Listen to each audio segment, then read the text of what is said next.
Gratitude and Greatness is a production of Recursive Delete Audio Visual.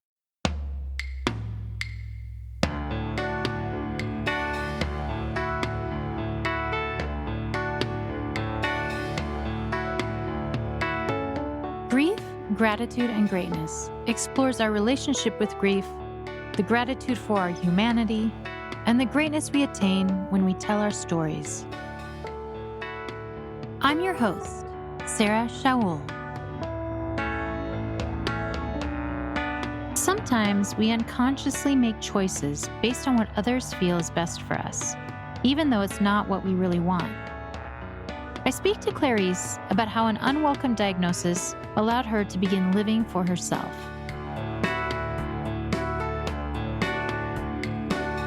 I was just another girl from Pittsburgh who wanted to just make her parents proud.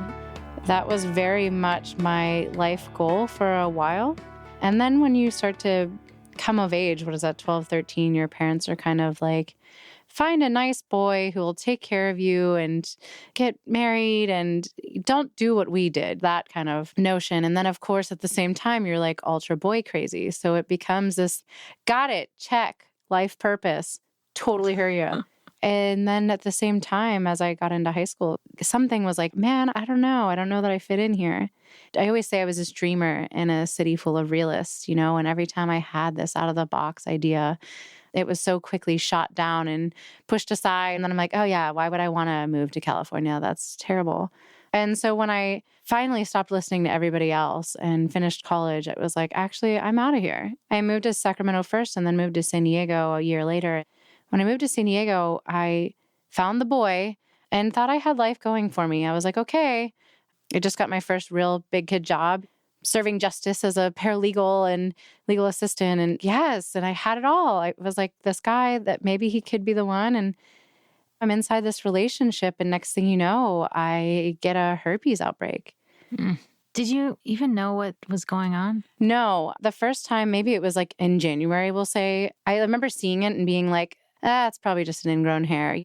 No. We'll just put some rubbing alcohol and a Band-Aid on it. 4 inches from my belly button. That's totally an ingrown hair, right? I just remember being like, no, he's so faithful. Why would he? We're so in love. Later on, I had my first real outbreak and then you get it tested and then Planned Parenthood gives you this card that's like, you're positive. Have a great day, and you're kind of, well, now what do I do? If my whole world was based on being this like pretty face with a great body and my responsibility is to provide the sex for the person that pays for you, that was all that my world was built on. It just came crumbling down. I just remember being robbed of all of these hopes and aspirations that I had for myself. You never know where you got it from, right? The first outbreak is supposed to be 2 weeks after you've contracted it. But then you read all these other conflicting articles. You could have had it for your whole life. One website that said this, and then another website cancels that out. And then you're just kind of spinning that you see the worst case scenario pictures where, whoa, does it progressively get worse to that? Is that what's going to happen? And back then, I don't think it was grieving, but nothing was possible. I would never find the significant other that would want me now. Like, who wants this? I really related to myself as poisonous and playing with fire. How did your partner at the time process this with you, this diagnosis? I think we'd broken up first. I think because of the breakup, I was not eating right. I was stressed out. I was alone in a city by myself. I'd built everything around being with him. And I had the actual outbreak. And I think because it was the same exact location and this time it was 2, I was just kind of like, oh man, it is it. I remember trying to get back together and just being like, I need to make this work because who else is going to want this?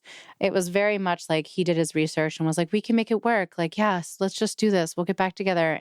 Never wanting to get tested himself. So, there's speculation. Was it you? Was it not you? Like, what does that prove? So I've really just kind of let that go. And it's not ill feelings, but somehow I made it my fault. Right. It was because previously I was so lost and I thought that I had to sleep around to figure out who I was. And then it's crazy. So the first person I actually did tell was my mom. Yeah. Because I was like, well, I'm her daughter. She's not going to reject me. And it was just really cool for her to be like, oh, well, I have it. Like, here's all the things I do. And that just lifted so much off of me. It was so relieving to be like, oh, my mom's not going to reject me. Her stepping in as mom and putting herself aside, where I used to once hate that my mom was filled with so many wives' tales, that I was just kind of like, all right, lay it on me, mom, I'm ready. There was this little star of gleaming hope. Whoa, when you tell people, it feels better. Oh, And like, let that blossom, because I was like, hey, what about support groups? It's so hard that it's so stigmatized, that this stuff is so underground and you really have to dig for it. And I found one locally. Oh my God, it's in a hospital. And I'm not a germaphobe, but also a germaphobe. And like, hospitals kind of freak me out. So Right. I dodged a couple. And then finally I was like, oh my God, I have to go. I think I spent a whole year not even wanting to date. I internalized this whole process after breaking up with the person that may or may not have given it to me. I internalized it and bottled it up for a year, and then just was like itching to share.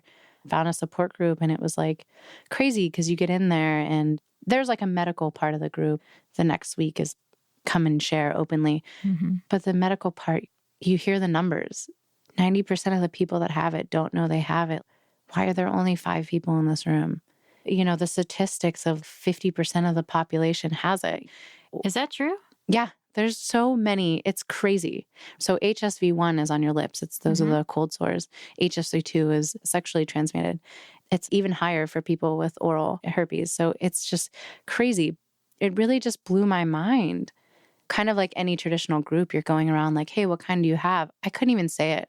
I just was like, don't even look at me. And trying so hard to bottle up, I just mourned this piece of me that I lost. And it was just so heartbreaking. You mourned the innocent. Tell me more about who you were mourning.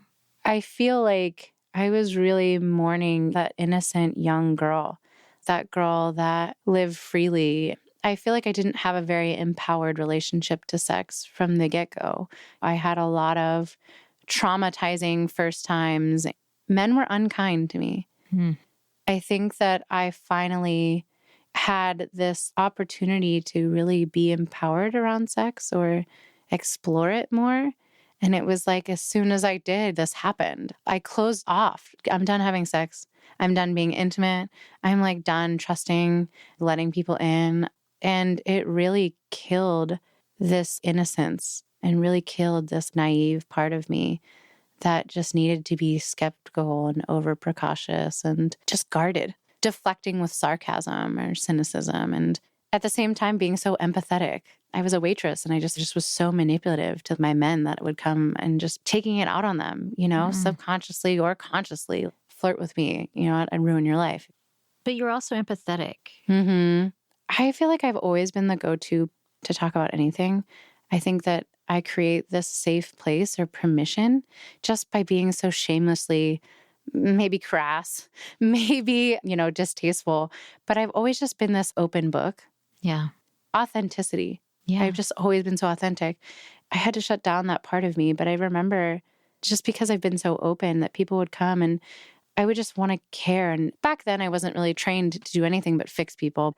My dad, I always felt, was an alcoholic. And so a lot of the times it would be people who, you know, I thought were drinking in excess. And, you know, how could I get them to see that life is so much more than drinking? At least they don't have herpes. And I started to really isolate myself. Yeah. Like, how come you're drinking so hard? You have everything. Playing that like, at least you don't have herpes, you know, but And maybe they're fighting their own fight. right. And they're thinking, well, all she's got is herpes. And I've got all this stuff, you know? It was crazy. I don't know that I started telling people until a few years later. It was just so against my nature. It's like, man, I've had this really huge, ugly secret I had to keep. But it's against your nature because you've been an open book. So yeah, because I've been so open. It was cool. I don't remember what flipped the switch. I had a really great friend that I was like, hey, I can't see you date another loser again. What is your deal? Look, you're so great. And if I were you, I mean, at least you don't have herpes, you know? And she just kind of was like, Me too, but I think that's why that I date these people because they've got so much baggage that mine couldn't possibly be as bad as their kid to three other, or whatever, right? And that's when I realized I was like, man, there's such a gift in sharing. And Yeah. then she kind of let me know, like somebody I was really, really close to also has it. And that was just this heart expanding person. Oh my gosh, this all makes sense. And knowing their unfolding for how long we'd known each other, I was like, oh my gosh, there's such possibility and hope in sharing. And what happens when you don't share? A little part of you dies inside. I ended up finding a life coach, and he became this cheerleader on my side where I could bring everything to. And I realized what it felt like to be supported for maybe the first time, not have to compartmentalize these people in this group know about this thing and these people in this group support my entrepreneurial spirit. And, it really relieved this notion that my parents had to get it all. I just was hoping my parents would understand what it is to be an entrepreneur, or what it is to be a nomad, or what it is to be free spirited. And once I relieved them of all that, they got to be my parents again, and just my parents. If you'd like to support our work with grief, gratitude, and greatness, consider becoming a backer on Patreon. Your support allows us to deliver conversations that help to dissolve the stigma and evolve our culture around grief. You'll find a link to contribute via Patreon in the show notes. And if you have a business that supports people who are listening to our show, let's talk about how you can sponsor an episode or 2 or 3.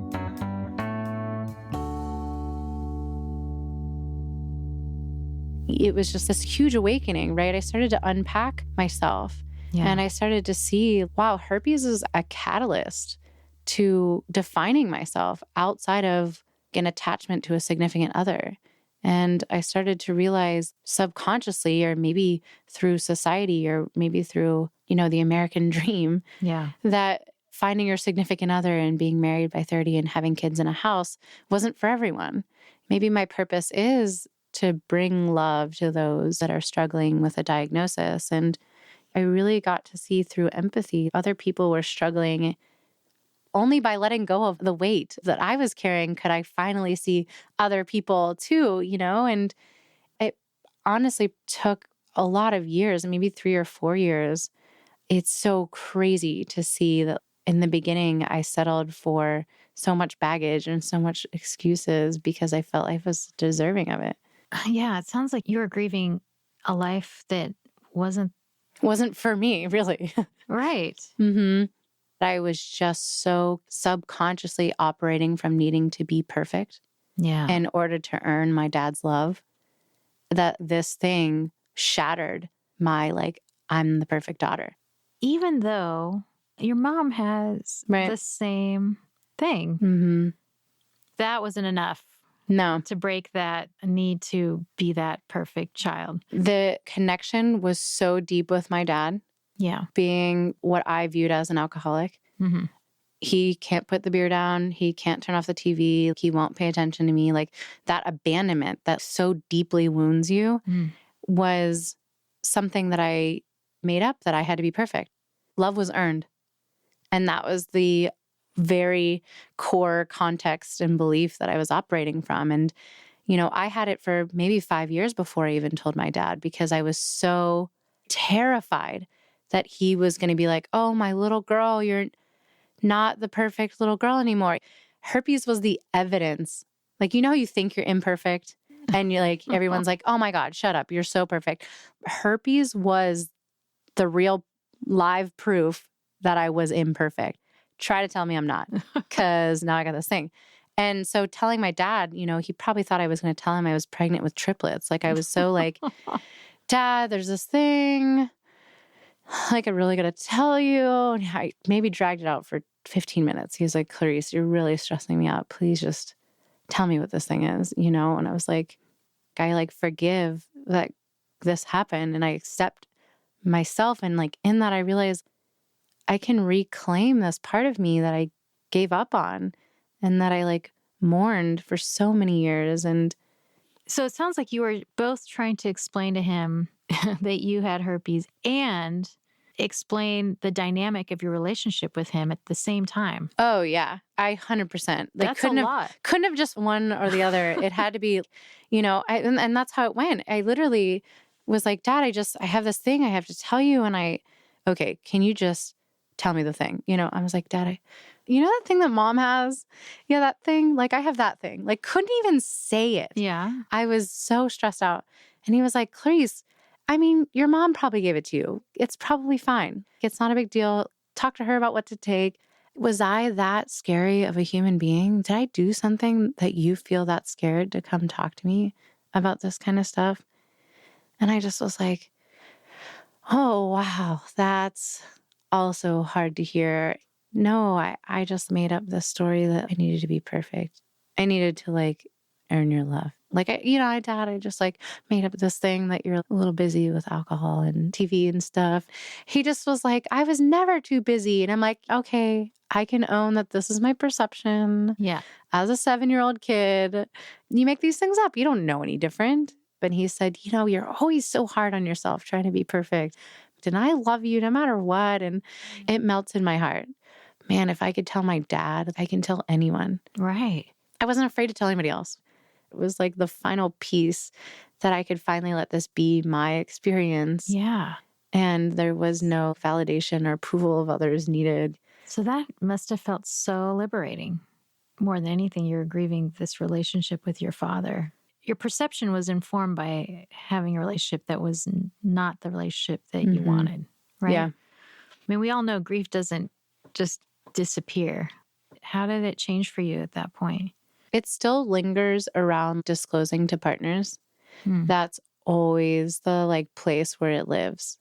There's always that date a couple or have a couple dates first and decide, does this person actually need to know? Is this going to go someplace? And it becomes at the tipping point where you're kind of oh, I'm invested.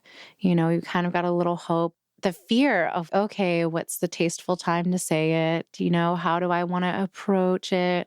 That grief of, I miss just not having to do this. I miss just being able to get in a relationship or talk or just have sex. And I get moments where I always try to reparent myself. I'm like, hey, this is just a really cool filter now. You get to see whether people are actually worth it.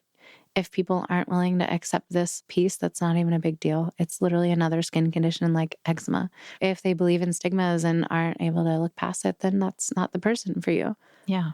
The couple times I've been rejected, they hurt. Yeah. It's like that grief resurfaces. Life is so unfair. What did I actually do to deserve this? I internalize it and take it very personal until I catch myself, in that shame spiral of being so ashamed and feeling so sad. I then can really see yeah, it's not about me. That stigma for that person is deeper than their ability to see past it. Not that you blame society, but if we're not talking about these things that we hold so taboo or stigmatic, they get to continue to be taboo and stigmatic. Yeah.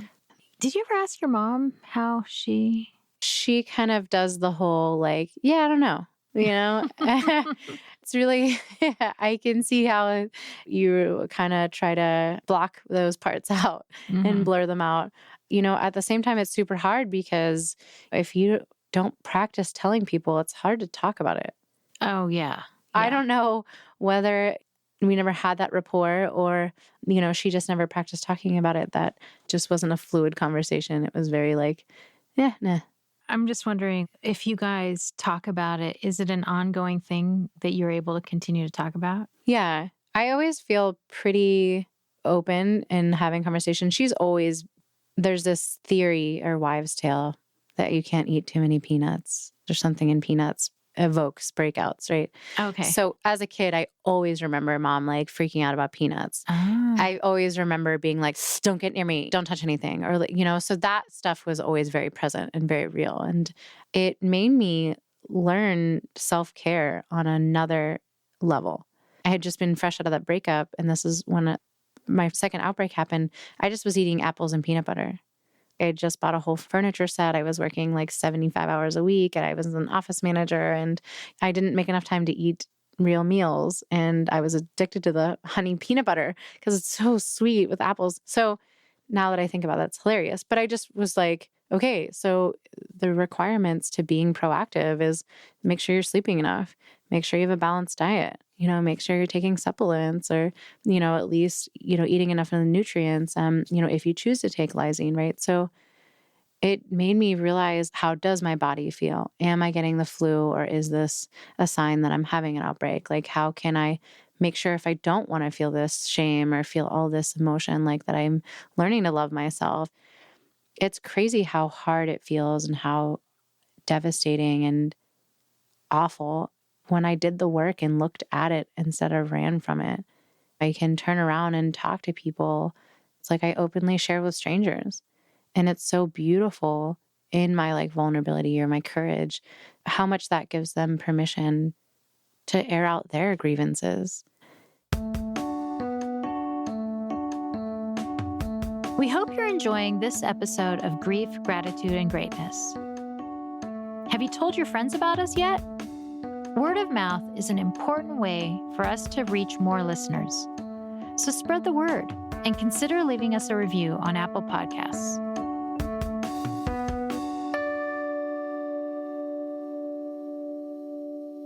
I came together to talk with Clarice about herpes. And in the course of our conversation, she revealed that she had experienced a sexual assault. While she did not go into detail of the event, I want to share this trigger warning with you. Do you find that people share things with you that they may not have shared with others? Oh, absolutely. I get it all the time. People are like, have you ever not told someone on purpose? Yeah. When I was blacked out and getting sexually assaulted, I remember this guy just asking me, like, hey, do you have condoms? And I was so paralyzed. And so I don't know if I was drugged or what. I couldn't say anything. And it was after being diagnosed. Yeah. And this guy just looked at me and was like, do you have any STDs? I could have said yes. I could have tried harder. And I just didn't. Were you on a date with this person? Did this person? No, I was at a club. And I was with another person. Okay. And somehow ended up leaving with this person in a like hotel room. I don't remember leaving. I don't remember getting into a taxi. I remember nothing except for this person like naked on top of me and we're about to have sex. Wow. Yeah.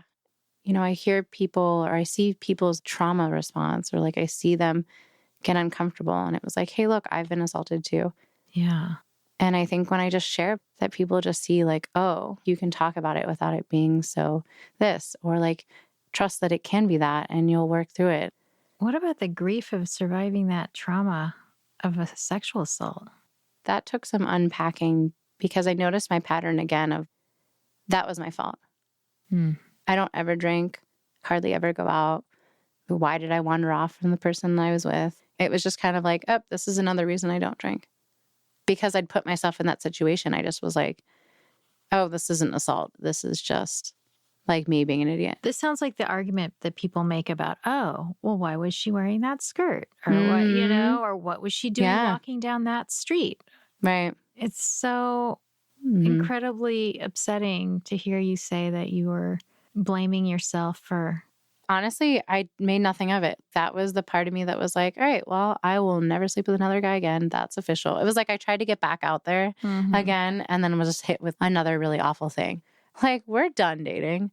I moved into a women's recovery home because I felt so like beaten up by life. Yeah. And you get to see women working with diagnoses of mental illness, of substance abuses, and been abused. You get a dozen women under a roof, and no matter what you fill in the blank with, we've all been struggling to find worth and enoughness, break up codependency, realizing that we've all subconsciously chosen that our worth is attached to something. And because we chose therapy and group healing, and it wasn't until like I said at that recovery home that a bunch of women spoke up about their experiences and shared and bawled and cried and cried and cried. And I was like so matter of fact about it. I had compartmentalized, oh, wow, I've had this kind of experience too. And people are like, Clarice, that's sexual assault. Any amount of alcohol in your system, you wanting to say no and then not saying no or not being able to, like, oh, really? once people gave me this permission or like we looked at it and I felt held, I just cried. How many times have I just let these awful things happen and just tried to work through it mentally instead of feel that? Yeah, instead of feeling it. Mm-hmm. So when did you start feeling? This women's circle, this women's house, we would have nights where we would just cry for hours, or we'd have nights where we would just beat pillows and break things. In those places, I really feel like I always say like I'd hit this underground piping of all of this anger that I like had never tapped into. I accidentally hit it with a sledgehammer and it was just spewing rage. You're given this safe place to feel all the emotions that you've bottled up your whole life. Yeah. It was like as soon as I had tapped into that anger, I was regularly getting rid of it, like through boxing or through destroying things, pillows, fences. I could be with my sadness, but I hadn't experienced my anger. And the anger was the way I realized like it's his fault and that person's fault and this person's like I let myself have that. I'd let out the last 10 years of anger that I had pent up, and then I could accept myself. I think once I reclaimed the part that I like banished and shamed and disassociated with, I'm no longer broken. I was never broken. I wanted to belong, but I also realized I belonged to myself. Yeah. Not that I had outgrown the program or I was done with the program. I'd picked myself up by my bootstraps emotionally and spiritually, and I was ready to be amongst other people that were also, light workers in the world that wanted to be entrepreneurs, that wanted to do heavy lifting, that had done their self-care, So it was time. I had just finished 1 year of coach training. So I had become a coach. And that was based on the experience you had being coached. Yeah. I was like, whoa, what if I've been through all this awful stuff because I was meant to help people through it? Right. So that they didn't have to do it alone. So you help other people specifically that have a herpes diagnosis and you get people talking and you're taking away the stigma. Yeah. How do you get people to talk about it? How do you get people in community about it? I'm willing to go there. Like I'm willing to share being sexually assaulted and giving all the details. Like I'm willing to go there and share my experience, and people can hear that in the lens of, they'll be like, well, I haven't been assaulted, but I have had this happen. Yeah. And they can see the connection of I've been through so much and I still show up. I feel like that's a little sparkling of hope, that they too can. And so many people have been like, wow, like, thanks so much for sharing that. It's so freeing. I hadn't told so many people in so many years, or I hadn't talked about it to anybody. I can take the significance out of it. When I share it, it's like they can feel me. And it's not, oh my God, and this guy did this, it takes the deflections, and everyone really actually wants to share. They just need to feel safe to do so. They can see that I'm not going to judge them because who am I to judge? And it's a lot of, women with HPV is kind of like the first thing that a lot of people come up with, like, oh my gosh, it's not that, but I do have this, and the shame surrounded around that too. What I've learned, it's anybody who's been diagnosed. People hear that they're diagnosed with an autoimmune disease and they automatically create themselves as this defective person that's got something wrong with them. In my friendships and even in relationships, you're not your autoimmune disease. Yeah. Like, I don't stand for it. Right. I'm like, dude, that's not who you are. You're more than that, right? And when you create that space, you can have it in conversation and people know that who I follow with or go with or people that I'm friends with are also going to be at that level. I feel my deepest connections when people I always say, show me their ugly. It's like, I show you my ugly, you show me yours, and I never tell people, what's your thing? They just automatically do it.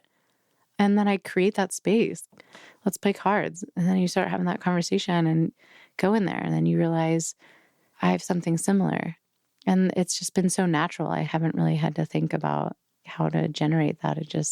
I think authenticity is kind of the access point, and just being raw really gives permission for people to show up too.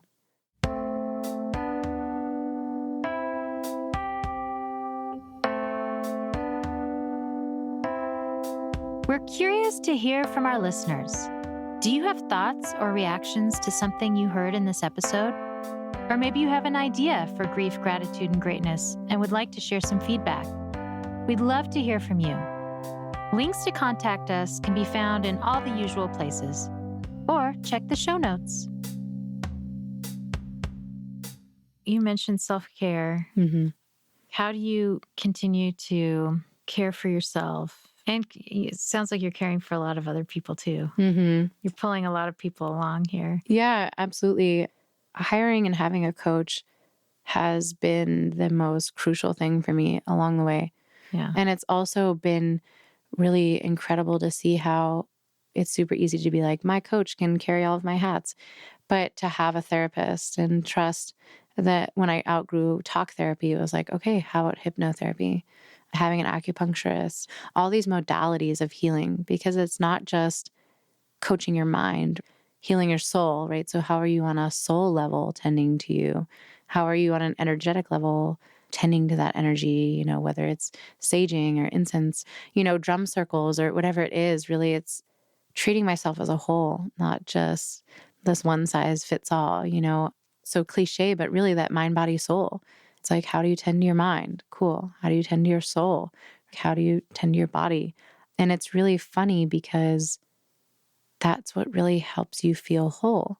It's really helped me to be like, oh, my mind's going wild today. What is happening? Oh, that's because it's raining incessantly and I haven't left my house, right? The mind isn't the very thing that's going to get you out of it. It made that thing. Moving your body is what helps you get out of your head. Yeah. And it's created such self-awareness. I'm always been this hyper vigilant person. Oh, and how do you also tend to that? Like trusting people. I can share this story, but what about the really ugly judgments I have? Trusting that I have people to go to when I'm like, man, here's me being super judgmental. Can I ask for your space? Brain dump, and you just remind me how great I am because I've clearly forgotten. And not taking things so personal and making so much significance. The dating scene, it's super easy, to get rejected and take it personal, but to remember to reparent myself, how would I have wanted my parents to show up for me? And how can I be gentle and kind? I'm a firm believer in support groups. The Adult Children of Alcoholics has helped me have the best relationship I never knew possible with my dad. Adult Children of Alcoholics. Mm-hmm. Kind of like an AA or Al-Anon or codependency. Mm-hmm. No one likes to talk about it, but I'm very open about it. People tried to push me for a year to that thing, and I was like, nope. And they say go 6 times because the first time you're like, I don't need this. Second time you're like, these weirdos. Third times you're like, nope. But fourth time you're like, oh man, you hear your life story outside of your body. Yeah. And you're like, I'm not alone. And then you start to realize, oh, my parents aren't messed up. It's literally hereditary. Your parents' taught and modeled these things. So there was no way, right? And then you hear people that are ready to have kids and they're like, oh, you can't unscramble your kid's brain. It's already just going to happen, And then you're like, oh, I don't have to be so afraid to have children. It's just personal work. You never stop being able to learn the depths of who you are and always being willing and open to learn and expand and just give yourself permission to have emotions. Grief, Gratitude, and Greatness is a production of Recursive Delete Audiovisual in Portland, Oregon. This episode was produced and edited by Jack Saturn. And me, Sarah Shaoul. The music was by Samantha Jensen. Visit us online at griefgratitudegreatness.com. You can also follow us on Instagram at griefgratitudegreat. Subscribe to our show on Apple Podcasts, Stitcher, Overcast, or wherever you like to listen. And leave us a review. Your feedback helps our show and helps us find new listeners. If you have a story of your own that you'd like to share or topics you'd like to hear more about, we'd love to hear from you. Call or text our show at 503-454-6646 or send us a message via the contact link at griefgratitudegreatness.com. Be sure to let your friends know about us and join us next time. We look forward to sharing more conversations with you.